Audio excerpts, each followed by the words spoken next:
What's going on, guys? This is Empty Box, and today I want to talk about performance anxiety and sim racing.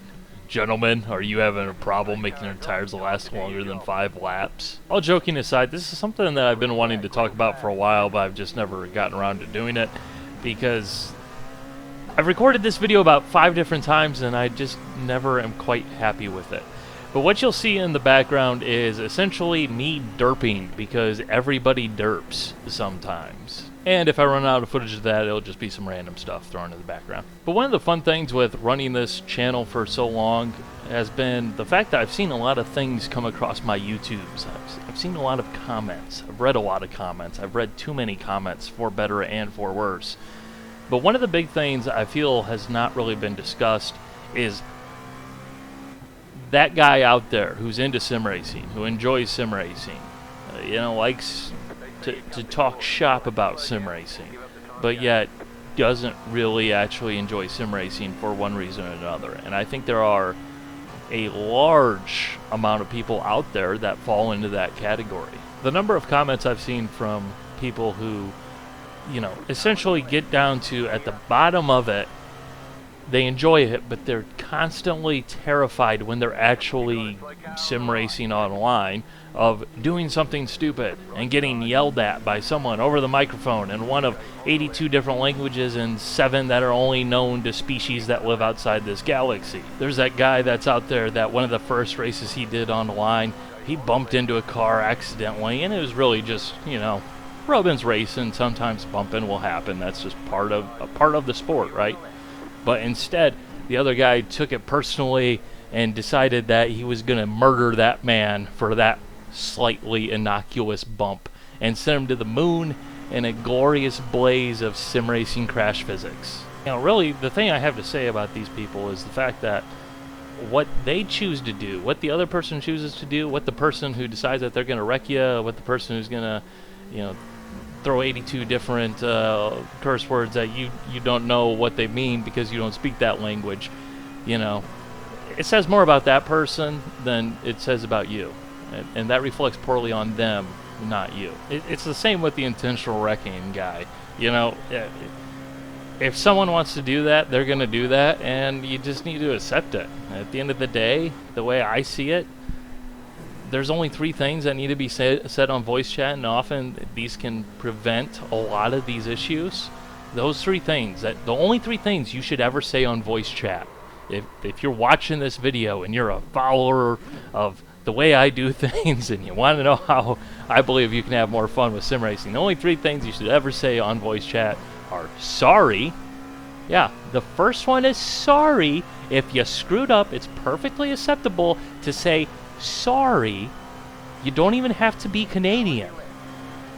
The second one, thank you.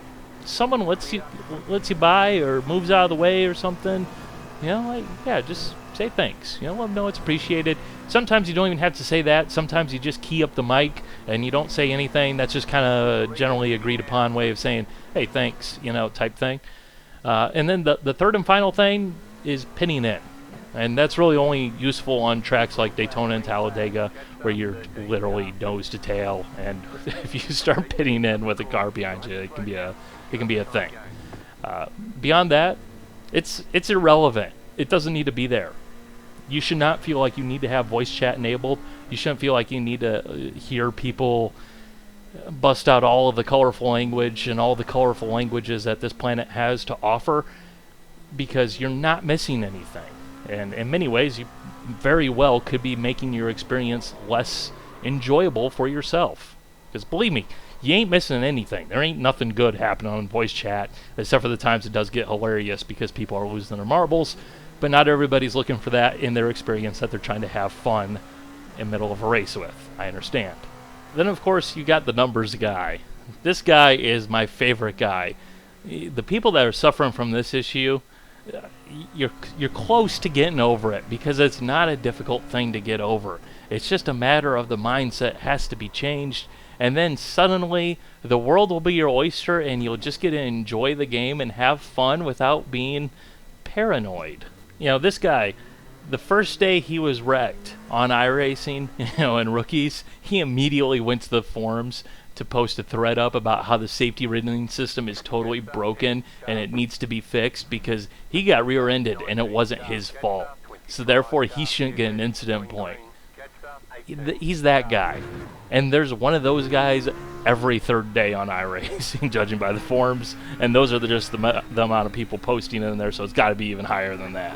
You get the guy who's just overly concerned about his safety rating to the point where, oh, it's Daytona week, I can't race there, my safety rating, or, it's Bristol week, my safety rating, Spa, It used to be a thing where Spa would come up on the schedule and half of the drivers would sit out Spa because their license was going to end up getting taken away if they raced there. That used to be a thing. Still kind of is, but not to the same degree. At the same time, you have that iRating per car debate where we need iRating determined by every single car type that's out there because it makes sense that, a F1 car is not a GT car and a driver who's faster than an F1 car isn't necessarily faster than a GT car and vice versa, It makes perfectly good sense, but at the same time, in the grand scheme of things, for most of the races, for most of the drivers, for literally about 95% of the people out there, it doesn't make a difference at all. It doesn't matter. You're going to be in the same race with the same drivers. The only thing that's going to be different is your car number will change. And when you exit the server, you'll see a little plus or minus, but at the end of the day, the next race, you'll still be racing with the same people. So what does it matter? It doesn't matter. I'm sorry if it sounds like I'm making fun of you, but I am making fun of you because it doesn't matter. The important thing is not that you got a 4X or your safety rating went down. The important thing is the fact that your car is now a smoldering heap. I'm sorry if this all just sounds a little bit too much old man yells at cloud, but hey, I am an old man and there are clouds that need to be yelled at. And this is where I want to kind of go ahead and turn around and flip the script and point the finger back towards the developers and just say that, what you do has actions that maybe aren't immediately apparent. For example, the guy who's spazzing out over a 4X even though his car is a smoldering heap, that it doesn't make sense, but there has to be an understanding that the way players are going to interpret data that is given to them isn't necessarily the way that you intend it to be interpreted. For example, iRating, iRacing will be the first ones to tell you that it's going to fluctuate, it goes up and down, and that's perfectly normal, long-term trends and all that. Just a few weeks or months ago, I distinctly remember some guy on the forums who had like a 5,500 iRating. He won like a 1,600 iRating strength of field race, so therefore he lost 5 iRating points or something like that. It's something totally pitiful, useless, and irrelevant. But at the same time, the only thing that he could focus on was the fact that he won the race and he lost iRating.